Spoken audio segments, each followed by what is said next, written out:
आज बाहुड़े एमती ठाकुर हठात डोर लगे मुझे चाहिए से रथ को भिड़ा से मो स्वप्न ठूँ भी कौट कम नुह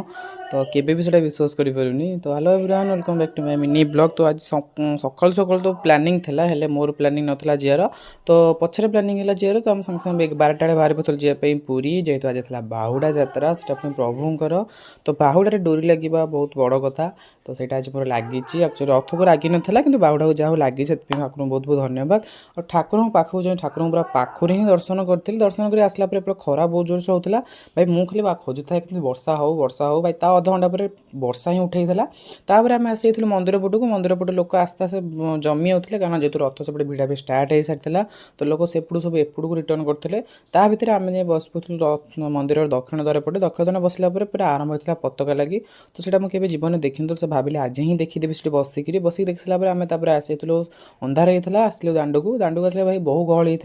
से गहली भितर भी एपटे बलभूत रथ जाए फाइनाली मंदिर पाखे पहुँची जाता माँ सुभद्रा रथटा बाटर था तो प्लानिंग थी रथ टाणीबार सब रथ किंतु बलभद्र रथ टाणी पाइलुनी से बहुत दुखित मुझे तापर भी माँ रथ आउ मो जगा रथ टाणी बहुत खुश अच्छी बाटर आसला जगह अच्छी ना पछे तो आगे नाचटा जमी हम तो ताकू देखी मुझे निजक कंट्रोल कर आम सांगसाथी कहीं भी कंट्रोल तो आम जो सामिल होती सामिल हेल्ले फाइनाली मो जगह आसी जगह दौड़ी धरिकी जगह भिड़ी किंतु एया जगह टी नटखट करथिला से नटखट कले भी नटखट आम आगे करें आम भी संपर सब भी आम जा दौड़ा धड़ भिड़की आसी।